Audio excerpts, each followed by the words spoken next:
Être assistante virtuelle, c'est gérer de nombreuses tâches au quotidien. Avec les bons outils, tout devient plus fluide. Tu gagnes du temps, tu restes organisé et tu avances avec plus de clarté. À la fin de la journée, tu peux te concentrer sur l'essentiel, accomplir davantage et garder ton énergie pour ce qui compte vraiment. Aujourd'hui, dans cette vidéo, je vais te présenter 18 outils qui peuvent littéralement transformer ta façon de travailler. Et reste bien jusqu'à la fin parce que je vais te donner un outil en bonus. Et ce n'est pas du tout ce que tu crois, mais c'est celui qui peut te faire gagner le plus de temps et réduire ton stress au quotidien.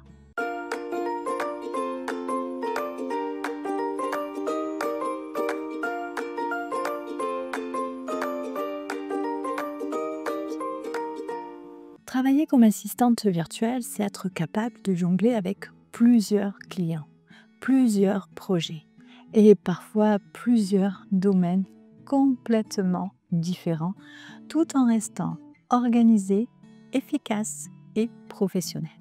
Et c'est là que les bons outils deviennent indispensables. Ils ne sont pas juste là pour faire joli sur ton écran, mais pour structurer ton activité, gagner du temps et rassurer tes clients sur ton sérieux. Je vais te montrer 4 grandes familles d'outils. La première, c'est tout ce qui concerne la communication et qui te permet que les échanges avec tes clients soient simples, clairs et fluides. La deuxième, c'est la gestion du temps pour planifier, prioriser et suivre ton travail sans surcharge mentale. La troisième, c'est l'organisation des documents pour que tout soit accessible, même plusieurs mois plus tard. Et la quatrième, c'est la production et le travail collaboratif pour livrer des résultats impeccables et gagner en efficacité. Et à chaque étape, je vais t'expliquer pourquoi ces outils sont utiles, dans quelles situations tu peux les utiliser et comment les intégrer facilement dans ta façon de travailler. On commence par la première catégorie, communiquer de manière claire et professionnelle. La communication, c'est la base, mais attention, communiquer efficacement en tant qu'assistante virtuelle ne veut pas dire être connecté en permanence ou bien passer sa vie en réunion. Ça veut surtout dire choisir les bons canaux pour échanger les bonnes informations au bon moment. Pour les messages rapides et organisés par projet, Slack est une excellente option. Tu peux créer un espace par client et des salons par sujet, ce qui évite de mélanger les conversations.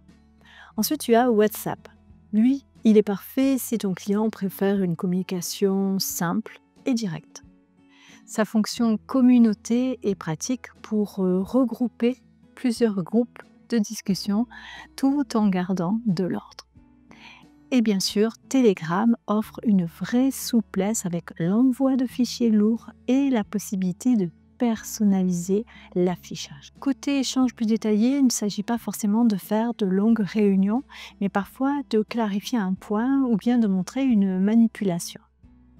Dans ces cas-là, tu as Zoom ou bien Google Meet qui permettent de partager ton écran et de résoudre un problème en quelques minutes.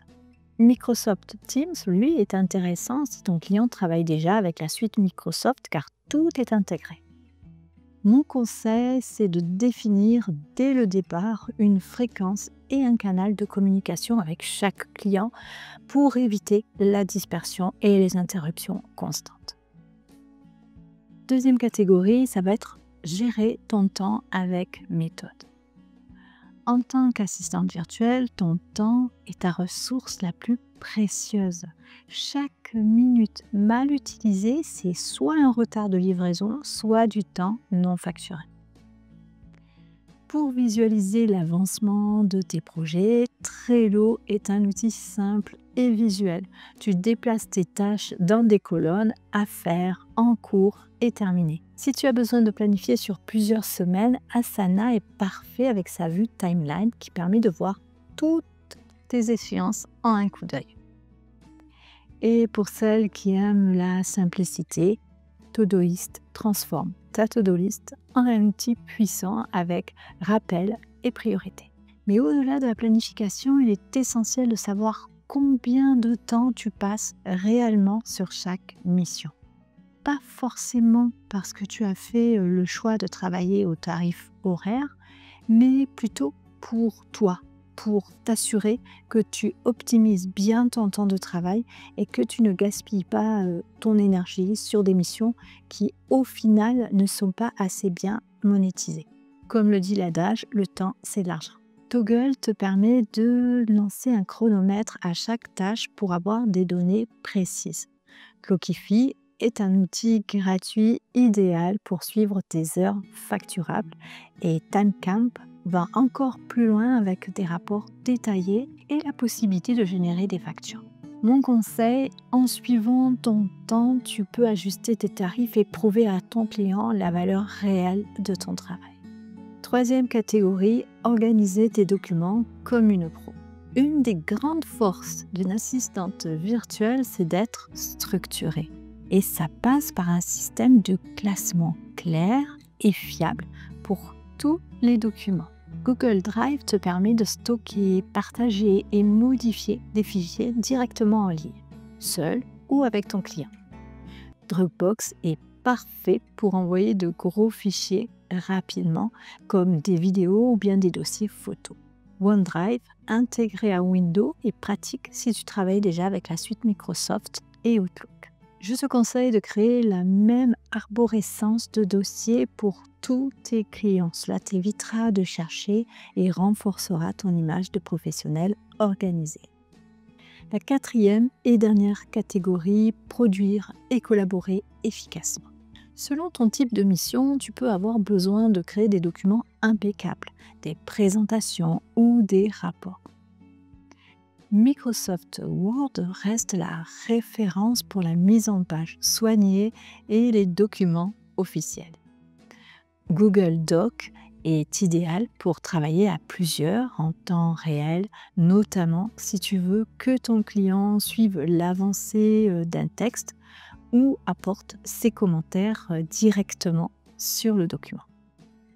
LibreOffice Writer est une excellente alternative gratuite qui fonctionne même hors connexion pour celles qui veulent limiter leurs coûts. Si tu fais de la rédaction pour plusieurs clients, utilise un code couleur pour gagner en efficacité et en cohérence. Et je termine avec ce dernier outil bonus, l'arme invisible des pros. Cet outil bonus dont je t'ai parlé au début de la vidéo, eh bien, je vais te surprendre car ce n'est pas un logiciel ni une application. C'est un outil invisible, mais sans lui, tous les autres perdent de leur puissance. Cet outil, eh bien, c'est ta méthode personnelle, ta capacité à choisir les bons outils pour ton activité, à décider comment ils s'intègrent dans ton flux de travail, à leur donner une place précise pour qu'ils servent ton organisation et non l'inverse. Parce que ce qui épuise beaucoup d'assistantes virtuelles, ce n'est pas seulement de manquer d'outils, c'est d'en avoir trop.